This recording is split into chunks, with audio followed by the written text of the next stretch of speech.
And we are live. Hello, everyone. Thank you so much for joining us. Today, we have two special guests. One is Peter, and one is Shannon. Introduce yourself. Yeah, so Shannon is the Director of Facilities here at Fairview Nursing Care Center. And Peter, who's a troublemaker over here. Look at Peter. Hello, Peter. Peter actually loves to eat corn. Peter, look at this. I guess not. All right. So he didn't want the corn out. But watch him come back. And before he comes back, we're going to talk a little bit about what you do here. So tell us, what does a director of facilities do at Fairview? Concisely, well, first I'll start with I'm new here. All right. This is going to be my second week. Started my second week. But concisely, a director of facilities just wants to make sure that the operation, the building's in good standards, and the operations, the building operations, from maintenance, engineering, and a cleanliness perspective, housekeeping, is running efficiently and as smoothly as possible. All right. So we got some questions for you. We're gonna play a game after. It's gonna be a lot of fun. Peter is just flying around the room now, but he's gonna come back and we're gonna give him some corn. No problem. All right. So question for you is like this. Is a skilled nursing facility, that's what we are, Fairview, we're a skilled nursing facility. Is it similar to a hospital? Because I know Shannon actually has a lot of experience working in a hospital setting, but now that you work in a nursing home, what are some similarities or differences that you've seen? So there's the similarity, there are similarities, it's hugely similar. But the difference is, I would think, from my perspective, is that the patients stay here longer. You know, you have patients who tend to be here in their rooms longer than they would be in a hospital. Yeah. So I know that our goal is, being that we are a short-term rehab, we want to get the patient in, rehabilitate them, and send them on their way home. Our goal is never to keep somebody here longer than they need to be here, because we want to get them back to their activities of daily living, back to their community. That's our number one priority. Sometimes we get calls from people that are looking for like a long-term stay, like an assisted living type of place. At this point right now, we're primarily a short-term rehab. We want to get them rehabilitated and back to their community, back to their previous level of functioning. That's our main priority. All right, so being that, now the numbers are dropping, the COVID numbers are dropping, but still we have to make sure to maintain a very clean, safe environment. I know that's something that you oversee, you make sure that it, right. So what would you say, what are some things that you do now and in the past to make sure that the facility stays clean, sanitized, disinfected, odor-free? Because we know sometimes there's like this bad stigma that people think like, oh, if it's a nursing home or a skilled facility, like assisted living, it must smell bad, it must be dark and dingy. So let's break that stigma. What is it really like?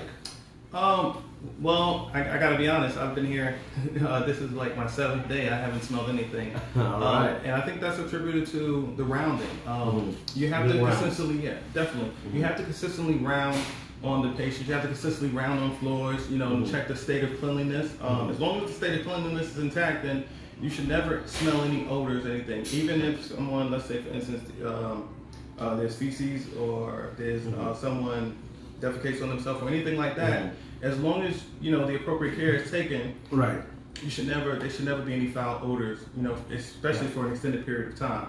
Now for sanitizing, I would say that you definitely always have to sanitize your high touch areas. High touch areas are areas that people touch frequently, light switches, doorknobs, the hand sanitizers themselves. The restroom is one of the places that you want to make sure it's sanitized the most, and then ensuring that people are wearing their masks. You see, I got mine right here. Right. I mean, we're being COVID tested, so we're good. We have the goggles too. Check this out. It would be so cool. I took this off for the camera. Yeah. But if you're doing those things, and it's my job as the director to round consistently and ensure that the staff are doing those things. I may stand back and I may watch one of our housekeepers, clean the room, or as we refer to them here, the maid. I may watch her and see how she cleans and sanitizes the room. And then if if I don't feel like it was done appropriately, I'll offer an in-service right there. Give some higher education so that we don't have those. If people are watching from home now, we want to know, because you said high touch areas, and we have that at home too. If you really think about it, absolutely. Like you said, the light switches, the doorknobs, all these areas. What do you have? Do you recommend one of the best products to use on any of this? So Clorox. Clorox. All 99%. We actually have. Yeah, this is what I have here. I have this. These Clorox wipes, and this is like super strong. Well, this is a little bit different. All right. See, this is my field, right? Let's see. Let's talk about this. This is alcohol wipes, right? Okay. And these are even better. Oh. Why these are better, right? Not in terms of how much they can clean or kill, is because at home you really don't want to utilize bleach, but so much except for in extreme cases, whereas there's a C. difficile in the room, or there's a Candida auris, or someone was diagnosed with COVID. That's when you want to utilize, the harshest chemical. Bleach is also known to break stuff down, so you don't want to use so much bleach inside of your home. Something like this would be greater, or Lysol wipes, something that those services can take. Yeah. I mean, I know all the offices, here at Fairview, everywhere's looking. It's, everyone has it. We make sure we wipe our desks and our keyboards and all that. We make sure it's all clean, because it's very important. People don't notice the small things like light switches and doorknobs, something we touch all the time, even though we don't see the dirt. And the bathroom. The bathroom is one of the dirtiest places, right? So make sure that even if you just use the bathroom, you flush the toilet. Right. You may touch those handles. Yeah. You gotta wipe those down, because after you finish touching the toilet, you touch the handles. You haven't washed your hands yet. You haven't sanitized yet. So you constantly want to make sure you're wiping anything down in the bathroom. We're gonna make another video with how to properly hand wash, because that's a big one. That's right. All right. Seconds. So another thing in nursing homes, a lot of times patients want to know if they're going to get some privacy from the staff, especially housekeeping, maintenance, coming in and out. How does that work? How would you say that patients can get privacy? Well, from a housekeeping perspective and an engineering perspective, I am huge on privacy and patient satisfaction, but specifically privacy. When any housekeeper or any maintenance staff goes into the room, before they do, they're to knock on the door and ask, hey, can I come in your room? Can I provide, whatever the service is? You always speak to the job that you're going to do. So it's not, hey, Mrs. Johnson, can I come in your room? Oh, sure, come in. I was just wondering if I could clean and sanitize your bathroom, or high dust your room, whatever service you're providing, because the patients are here at this, and they're in their most vulnerable state. You have no clue what's going on behind that door before you come in. So I am huge on privacy, and yes, patients do have privacy, and also they're they're living here. This is their home right now, and you would never walk into anybody else's home without knocking. So 100%. I think respecting boundaries, respecting personal space. Even though they're in a facility, like you said, this is our patient's home. Right. So to be able to knock, just like we knock, if you go to somebody's house, you knock on the door. For us to be able to knock on the door and say, "Hey, is now a good time to come in?" I very much agree with that. This is another big one. You ready? And this is going to be the last question of today before we get to our fun game. But we are constantly in any type of job environment, any successful or thriving type of job environment, you always want to look at different charts and to see what are you doing as a facility, for example, to be better, right? So I know you joined our team recently, so tell us, what are some things that you can implement to do to increase patient satisfaction and bring those scores up for us? So one of the biggest things is get into the room as many times as you can. And that doesn't always mean cleaning the room, right? We always have to be aware of getting to everyone's room, right? But so like in the morning I ask the staff to make sure they go in there, they pull the trash, right? And you sweep the floor, right? First thing in the morning, 7 o'clock, right before the patient gets up, you have no clue what could have fell on the floor, what trash was in there from the prior night. But during that moment, take the time to engage with the patient. More than speaking to what you do, and more than just saying hello. Build a relationship. That is right. You build that rapport, and confirm with them just in those minutes makes all the difference. But then you have no clue if patients what medication they're taking or what state that they're in. So when you go back the next time, confirm with them again. Something might have changed from this morning to that afternoon. I like that. And before you conclude your day, then you go back in there again and you confer with them again. It's all about that communication. And the more you communicate, the more they will remember, hey, because we're keeping the same housekeepers and stuff on the floor so that they could remember them, so that they could build a rapport. It's all about that, especially 100%. When you're on the floor and you've been here for a little bit. You don't want to see random people every single day. Right. You want to be able to be familiar faces. That is correct. For sure. So my background is in psychotherapy. I'm a psychotherapist, and one of the biggest things when working with people, with dealing with dementia, Alzheimer's, even depression, anxiety, PTSD, and just a difficulty with transition from a hospital into a nursing home, that can be very, very scary. And sometimes in the beginning phases, they can feel a little bit sad or down or depressed, right? So that's why, like you said, the fact that you ask them, every time you see them, how they're doing, what's going on, what you can do for them in terms of the cleanliness, if they want to change any type of routine or anything. I think that's incredible that you're constantly checking in to make sure everything is. And a step further, especially for a facility like this, like a nursing home, where people are going to be here for a little bit longer than they would a hospital, just a little bit, because we're just a rehab. Yeah. But something Institute and other programs, like they have patient satisfaction programs. One of the things that I would have to talk to the administrator here and amongst other people, but instituting programs like celebrating birthdays or celebrating holidays. There's plenty of patients that may be here during their birthday, right? And who's going to celebrate with them during that time? 100%. What is it to gather a few patients around, have a little cake, have a little ice cream? It's really the small things that matter. Especially now with the COVID numbers that are dropping, we are trying very hard to work with the state to be able to start to slowly open things back up. And I don't know if I can say be like it was in the past, pre-COVID, but at least to try to get the residents together and be able to do something fun to stimulate them mentally, because that is so important. And I think you have to. I will even just elaborate and stay further, right? I think you have to, because interaction, humans are meant to communicate 100%. With other people, right? There is. We're not built to be alone. That is correct. That is correct. That could also, drive you a little crazy. 100%. So, are you ready? Are you ready for the fun part? Come on, bring it on. All right, here we go. We have an official dog bowl. While Peter is just hanging out over there, we're gonna play a fun game. You ready? Oh, I'm born ready. So here we go. What you're gonna do is there's a bunch of random questions. Shannon does not know what the questions are. You'll choose one, I'll choose one, and we'll get to know you. That is all right. Okay, let's see. Go ahead. Whew. I hope there's nothing scary. Just your social security number. All right. If you could only eat one meal for the rest of your life, what would it be? One meal for the rest of my life, what would it be? Do you cook, by the way? I do. You do? I knew it. I don't know. Somebody told me I knew he cooks. I cook. So what is that one meal? You cook. All right. So what is that one meal? If you can have one meal for the rest of your life, what would it be? I'm gonna say this. I vary through things. I vary when I want to practice veganism. I vary when I want to be a pescatarian. All right. But my favorite, and I don't have this every day, guys. But my favorite meat of all that I need, or I want it for any celebration, is steak. Steak. I love steak. What's the secret of making a good steak? That seasoning. Not just that though. You have to sear it. You have to know how to sear your steak and then put it in that oven afterwards. But steak though. Oh, you sear it and then put it in the oven? Yes, you sear it first. Yeah, to get that caramelization on the top. Interesting. How long does it take to make one steak?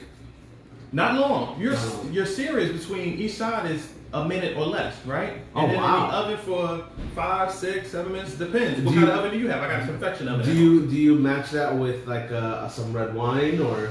I can't drink wine. I'm not a big drinker. You're not a big drinker. If I go to the bar, you guys will see me getting an amaretto sour. All right, here we go. My turn. Ready? Let's see what I got. Ooh, this is interesting. What would you rather do? Wash dishes, mow the lawn, clean the bathroom, or vacuum the house? If I had my wife is going to be proud to listen to this answer. All right, so what would I rather do? To be honest, I really don't like washing the dishes. Mowing the lawn, well, somebody comes to do that, so no. Cleaning the bathroom, vacuum the house. I'll vacuum the house. Yeah, we have like one little tiny rug, so I hope she holds you to it. I'll do that, honey. If you're watching, I'm gonna vacuum the rug. Your turn. All right. For me, I hate laundry. Laundry. All right. but I'm single, so let's see. I don't mind. I don't mind the folding. And that's if the laundry's done. I would fold. Yeah, Yeah, because it's. Man, I used to work at a clothing store before. Uh-huh. It's the only job that I wow. swear I would never go back to. All right. I didn't work it long either. All right. What is your favorite thing about your career? The patients. Patience. Without a doubt, hands I down. agree. We're here for the patients. Patients are why we get paid. Everything is for patient satisfaction. Right. 100%. Not just that, to be able to bring someone joy in their most vulnerable state is there's nothing more pleasing than that. Right. No amount of money or anything can make up for the way a patient can make you feel Yeah. when you make them happy. I agree with you. You know, it's every time a patient leaves and you build like a relationship with them, it is bittersweet to see them go because it's like it's you have that relationship with them. You see them every day. You say hello to them. You build a rapport, and then when they get discharged, I mean, you're happy that they're going back to their community. But it's sad because sometimes you don't see them unless you see them on the street. And it has happened where I'm walking down the street and I see some of the patients or in the supermarket, and that brings me so much joy seeing somebody that was not able to walk, somebody who was in a wheelchair and is now able to shop on their own. I think that's so incredible. So I agree with you. Not even just that for me. It's also for when you rectify an issue that a patient might have had, and you change their whole perspective on the environment or your facility, and from then on they love you. There's nothing that beats that. I agree. It's like, I agree. 100%. All right, here we go. You ready? I'm ready. Let's see. This one's for you. What is your favorite book to read? All right, even though I'm an adult, and I'll say this, I absolutely love Harry Potter. I don't know if you ever got into it. No. But it's incredible. J.K. Rowling, I think she's a brilliant writer. Harry Potter is definitely, hands down, one of my favorite books to read. Well, I'm glad I didn't get that. Yeah. All right. If you could hire someone to help you, would it be with the cleaning, cooking, or yard work? Okay. I definitely. I live in a house as well, and I hate cleaning the yard for years. I don't know if I would though because I can do that. That's pretty easy. Cleaning. Cleaning. All right. Cleaning. Look at when that. you do cleaning for a living, you don't want to clean. And guess what? It allows me to still be the boss at home, where I can assess the environment and say, hey. You missed some dust on top of that. That's so interesting. Something in that corner there. So definitely cleaning. I have too many floors, and so cleaning definitely. Cleaning. All right, here we go. My turn. What makes you laugh the most? Well, this guy, you're pretty funny actually. But what makes me laugh? What makes me laugh the most? I would say some good comedy or my pets. My pets. I have a bunch of animals. I have 3 dogs and I have 2 parrots and a cat and all that. And sometimes they just do the funniest tricks. Especially Peter, the cockatoo, who played the biggest trick on us, where we got ready for him to be as part of the show, and he just decided to fly away. Exactly. So he did stuff. So he's actually just chilling right behind the camera. All right, go ahead. He was camera shy. Yeah, he was camera shy. Okay. Would you rather ride a bike, ride a horse, or drive a car? Ooh.